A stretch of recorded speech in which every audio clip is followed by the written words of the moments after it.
Құрметті ата-аналар, құрметті әкелер, бүгінгі баланы ерте жастан кәсіпке баулу бағдарламасы бойынша зергер әке еңбекқор бала атты әкелер сайысын бастаймыз. Осы әкелер сайысына біздің Сейпішев Қайсар баласы Амангелді Мұхаммед пен Амангелді Әбубәкірді ортаға шақырамыз. Бұл сайысымыз 4 кезеңнен тұрады. Бірінші кезең ер тұрман сыры, екінші кезең шебер әке көмекші бала деп аталады, үшінші кезең ептер қолдар, яғни әкелген макеттен әшекейлесе, одан кейін төртінші кезең шеберлік жұмысы, халық қазынасы, яғни әкелген бала өзінің әкелген жұмысын қорғайтын болады. Қазақ болғаннан кейін баланы 3 жастан осы атқа баулайтын қазақтың бірі менмін. Сондықтан мен осы екі балапанымды мінекей арнайы осы сіздердің көздеріңізше ер тұрманды көрсеткім келіп тұр. Мынау алдыңғы қас дейді біздің. Мынау артқы қас мінекей. Артқы қас дейді. Екі балапанымды арындап көкпаршы болсын деген ниетпен қазақтың осы көкпар ерін дайындап осы балаларға мінекей өздеріне жеке еншілікке беріп жатырмын. Терлік, мынау тоқым. Одан кейін барып біз ер тоқым. Одан кейін біз ер тоқым саламыз, иә? Бұл ер тоқымның екі жанында әкелерің аңға шыққан кезде не болады? Қанжыға бау болады, иә? Мінекей қанжығасы болады. Ердің өзі көптеген түрге бөлінеді. Айман ері, қазақы ер дейді, құран ер деген сияқты шаруа ер деген күнделікті пайдаланатын. Тартпа.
Төртінші кезең шеберлік жұмысы, халық қазынасы деп аталады. Яғни әке мен әкелері өздерінің ұлдарына үйден жасап келген жұмыстарын балаларға таныстыру керек. Біз мінекей Мұхаммед, Әбубәкір бірігіп отырып жасаған мінекей біздің қамшы. Бұл 8 таспаға бөлінді.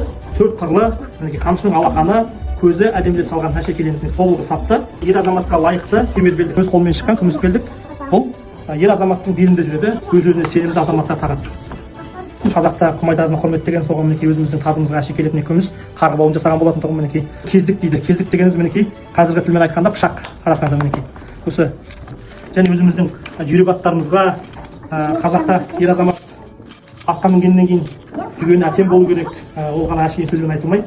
Соны шын айтуды тағып жүру керек. Соның бір дәлелі ретінде мінекей осы біздің комплектті жасаған бұйымымыздың бірі мінекей аламан аттың мінекей бәйгі жүгені. Қарасаңыздар. Бұл да күміспен көмкеріліп жасалған осындай керемет туындының бірі. Осыған мінекей қамшымызды қосамыз, сонда бұл біздің қазақтың серлерінің өзінің қажетті осы лайықты бұйымдарының бірі деп білесіздер. Өте жақсы. Бүгінгі кезеңіміз өз мәресіне жетті. Келіп өнер көрсеткендерге көп алғыс айтамыз. Рахмет. Бүгінгі сайысымыз өз мәресіне жетті. Енді сайыс болғаннан кейін оның марапаты болады. Келіп қатысқандарыңызға мыңда бір алғысымыз шексіз. Балауса бөбек жайының ұжымының атынан зергер әке еңбекқор бала байқау сайысына қатысып, зергер әке еңбекқор бала номинациясын иеленген Сейпішев Қайсар және Мұхаммед пен Әбубәкір марапатталады. Ал ала қойыңдар.